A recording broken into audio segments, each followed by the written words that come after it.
Veg rice தாங்க செய்ய போகிறோம். குக்கரில் தேவையான ஆயில் ஊற்றிடலாம்.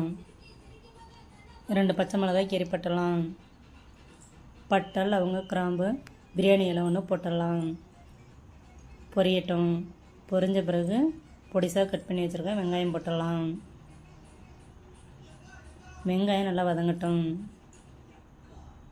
பார்த்திங்க அப்படின்னா இப்போ வந்து ஸ்கூல் டைம் ஆகிடுச்சி, என்ன செய்கிறதுனே தெரியாது. உங்கள்கிட்ட இருக்கிறத வச்சு சிம்பிளாக அழகாக ஒரு கிளாஸ் அரிசி போட்டு இந்த மாதிரி பண்ணி செஞ்சுருங்க. இஞ்சி பூண்டு பேஸ்ட்டு 1 ஸ்பூன் போட்டாச்சு. இஞ்சி பூண்டு பேஸ்ட்டும் நல்லா வதங்கட்டும்.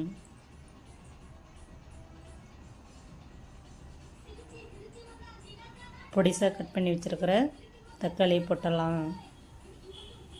நல்லா வதங்கிருச்சு. இஞ்சி பூண்டு பேஸ்ட்டு பச்சை வாசனை போகிற அளவுக்கு வதங்கிருச்சிங்க.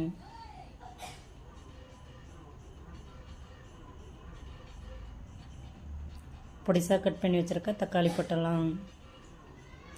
தக்காளி போட்டு கொஞ்சமாக தக்காளி வதங்குற அளவுக்கு நல்லா கிளறி விட்டுடலாம்.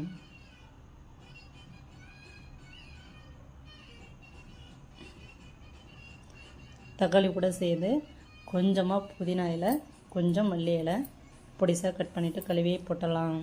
எல்லாமே சேர்ந்து நல்லா வதங்கட்டும்.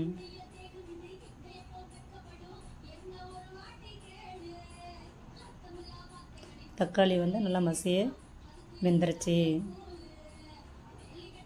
இப்போ பொடிசாக கட் பண்ணி வச்சுருக்க பீன்ஸு, கேரட்டு, பச்சை பட்டாணி போட்டுடலாம்.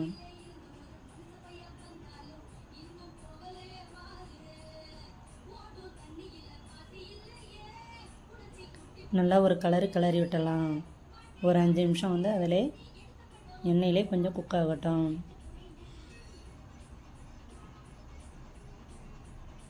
மீடியம் சிம்மில் வச்சுட்டு கிளறணுங்க. இப்போ கொஞ்சமாக மஞ்சத்தூள், மிளகாய்த்தூள், இந்த கரம் மசாலா, மல்லித்தூள் சேர்த்துக்கலாம். உங்கள் காரத்துக்கு தகுந்த மாதிரி போட்டுக்கலாம். தேவையான உப்பு போட்டுக்கோங்க.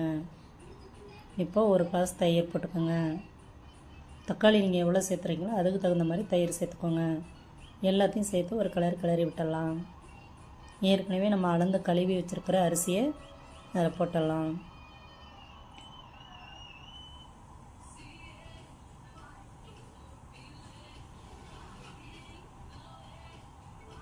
அரிசியை போட்டு நம்ம நல்லா ஒரு கிளறி விட்டு தேவையான தண்ணி ஊற்றிடலாம்.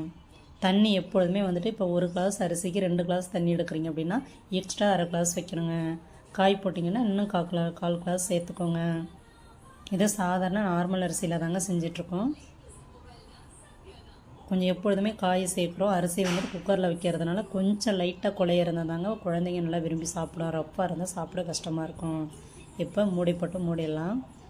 விசில் விட்டலாம். 3 விசில் விட்டு ஓப்பன் பண்ணாமல் பார்த்தலாம். பாருங்கள், சூப்பராக ஆயிடுச்சு. நல்லா அழகாக வெந்திருக்குது. நீங்களும் இது மாதிரி செஞ்சு பாருங்கள். ரொம்ப ஈஸியாக இருக்கும்.